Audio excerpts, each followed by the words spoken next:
Dnes sa rozprávame o putovaní, aj o takom tom klasickom doslovnom putovaní na púti a budeme sa rozprávať aj o putovaní v prenesenom význame slova. A ja sa veľmi teším, že vy nám aj reagujete na otázku, akú púť ste zažili, aké máte z nej zážitky. Máme tu napríklad diváka, ktorý má najkrajšie duchovné zážitky zo zámskej púte v Hlohovci. Máme tu spomenuté Staré hory. No, veľmi sa teším na vaše odpovede. Píšte nám aj ďalej. A teraz si dovolím privítať v štúdiu vzácnych hostí z akademickej pôdy Renáta Jamborová a Jozef Žufa. Vítajte. Večer. A vy nám budete rozprávať o tom putovaní, až celoživotnom putovaní, v tom prenesenom význame slova, lebo nám porozprávate o celoživotnom vzdelávaní. A to vzdelávanie sa teda koná na Teologickej fakulte Trnavskej univerzity tu v Bratislave a týka sa aj laikov, aj reholníkov. Ako to funguje? No to celoživotné vzdelávanie je taký pojem, s ktorým sa už, ja si myslím, že väčšina ľudí stretla. Čiže je to vzdelávanie, ktoré klasické poznáme, že základná škola, stredná škola, vysoká škola, ale čoraz zaujímavejšie začína byť aj taká väčšia potreba stále pre verejnosť, pre spoločnosť, že ponúkať aj kurzy alebo nejaké moduly, ktoré sú mimo toho klasického vzdelávania vysokoškolského, stredoškolského. To znamená, že nejaké kurzy alebo nejaká ponuka, ktorá zodpovedá potrebám ľudí v tom ich životnom období, v ktorom sa práve nachádzajú. A to celoživotné vzdelávať sa neprestaneme nikdy tak. Stále potrebujeme v niečom, už len technológie ako napredujú, tak už v tom, keby sme mali držať krok s dobou, tak je to náročné. Čoho sa týka toto vzdelávanie na Teologickej fakulte? Akým témam sa venujete? Tak keď hovoríme o celoživotnom vzdelávaní, tak naozaj aj ja som teda z tej pôdy aj reholnej. Takže my máte veľmi zaujímavý titul. To si tak povedzme na začiatok, že čo ten titul znamená? Konferencia vyšších reholných predstavených. To je vlastne organizácia, ktorá zastrešuje reholníkov a samozrejme pomáha aj v oblasti toho celoživotného vzdelávania alebo permanentnej formácie. Tak ako to my hovoríme v tých našich kruhoch reholných, že pokračujeme, najskôr začíname počiatočnou formáciou a potom je to vlastne tá čiže môžeme povedať, že pre laikov je celoživotné vzdelávanie ten istý termín ako pre nás vlastne pre reholníkov formácia. Áno, taká celoživotná formácia, permanentná formácia. Takže my vlastne chceme aj z našej akademickej pôdy reagovať na také aktuálne podnety doby a aj toho, s čím žijeme, prehlbiť medzi sebou taký vzájomný dialog, porozumenie. Takže sme vytvorili vlastne takých 8 modulov takého krátkodobého vzdelávania, ktoré ponúkame teda pre verejnosť, aj pre zasvetené osoby, pre reholníkov, tí, ktorí si chcú teda prehlbiť svoju aj duchovnú cestu viery, ale aj cestu také svojej skúsenosti, seba poznávania, cez takýchto 8 modulov. Je to teda škála veľmi bohatá. Každý jeden modul garantuje jeden z našich pedagógov. Sú to teda témy, ktoré sa týkajú kanonického práva, ktoré sa týkajú sprevádzania rodín a manželstva. Ja teda tiež garantujem jeden z tých modulov, ktorý sa zaoberá takou oblasťou vedenia spoločenstva.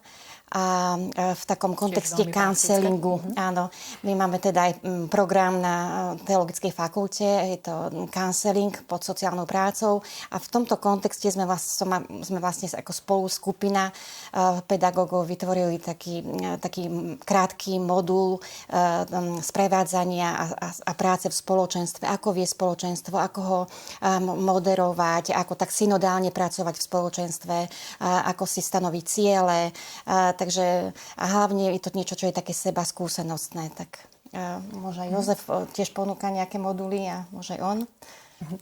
Jožko? Ale to, čo si už aj teraz spomenula, že viaceré moduly reagujú na tú potrebu dialógu, ktorú si naozaj všetci vidíme, že v spoločnosti ju potrebujeme.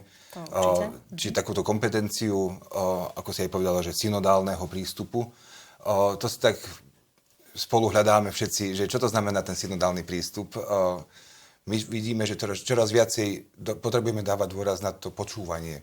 Že naučiť sa počúvať druhého bez toho akéhokoľvek vnútorného posudzovania. A to je, myslím, že v 3-4 tých moduloch, ktoré ponúkame, je to akoby taká hlavná téma, že ako pristupovať k inému názoru či už vo farnosti, v reholi, v rodinách. To už vidíme, že tie polarizačné čiary nám idú aj naprieč rodinami. A že ako s tým pracovať.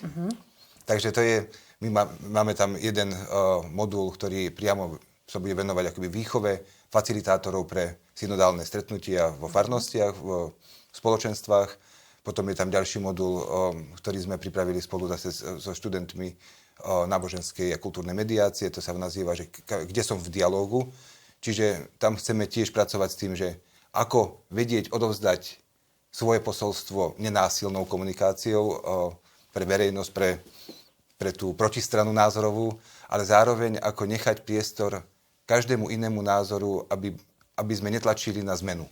To je taká vec, ktorú sa učíme aj práve pri tých synodálnych stretnutiach, že nechať tú druhú stranu byť takou, aká je, ale vypočuť si ju a snažiť sa porozumieť.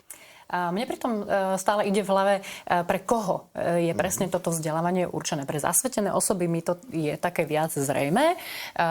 Náš divák z televízie Lux, aký typ človeka by sa v tom našiel? Častokrát takáto požiadavka prichádza práve ako od vedúcich spoločenstiev alebo z viacerých farností si akoby profilujú ľudí, ktorí pracujú so skupinami. A tí ľudia potrebujú mať aj svoju kompetenciu takú prehlbenú a hlavne potrebujú mať priestor, kde si to zažijú naozaj na vlastnej koži. Čo to znamená naozaj ten synodálny rozhovor, alebo čo to znamená byť v dialógu bez akéhokoľvek tlaku na tú protistranu. A jeden z tých modulov je tiež zameraný na manželstvo, na sprevádzanie manželov, ktorý vedie náš profesor Čontoš, jezuita. Takže to je aj priestor vlastne pre manželov, buď pre jedného, alebo pre druhého, alebo pre spoločne, teda aj diskutovať, alebo prehlbovať aj svoj taký vzájomný vzťah v kontexte. Čiže napríklad aj manželský pár sa tam môže prihlásiť, aby sa dozvedel viac o manželstve.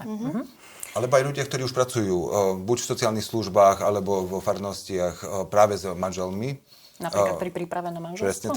Presne tak, že už majú mnohé skúsenosti s tou metódou prípravy na manželstvo, ale práve, že aj si zažiť ten iný prístup, ten prístup nenásilný, prístup počúvajúci, tak ja si myslím, že to je také špecifikum všetkých týchto našich modulov, že sa snažíme vychovávať budúcich lídrov v tej svojej oblasti, v ktorej už pracujú alebo chcú pracovať, v tom, aby boli profesionálnymi facilitátormi, niekedy sa to nazýva.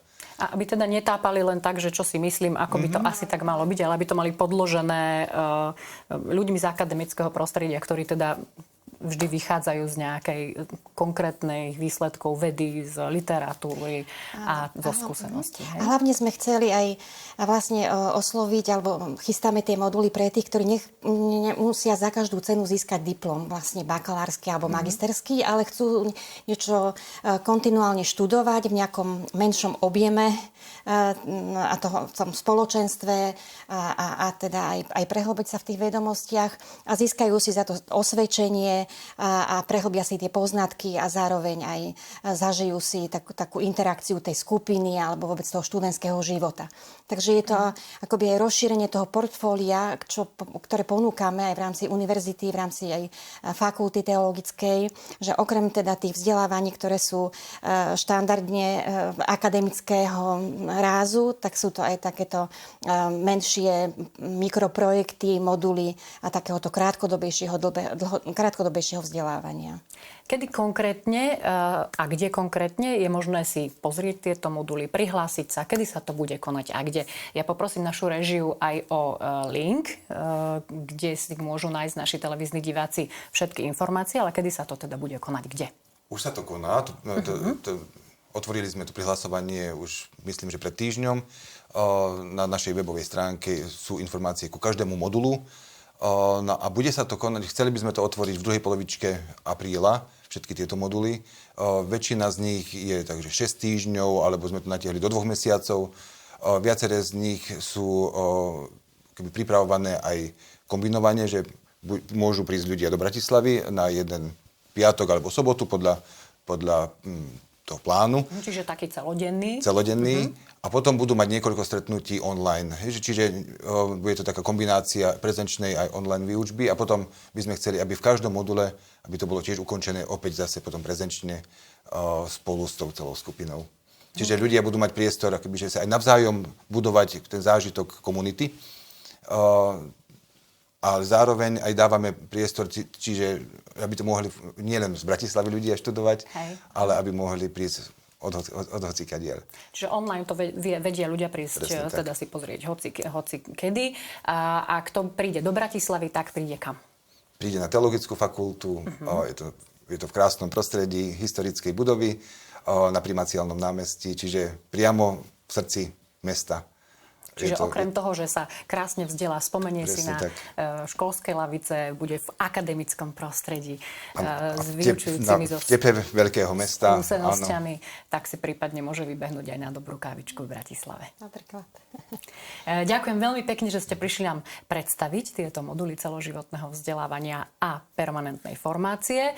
A našim televíznym divákom len odporúčame zapojiť sa. Ak máte v sebe takúto túžbu, že by ste sa chceli ďalej vzdelávať, vypočujte ju a možno sa prihláste práve na moduly Teologickej fakulty Trnavskej univerzity tu v Bratislave online či prítomne.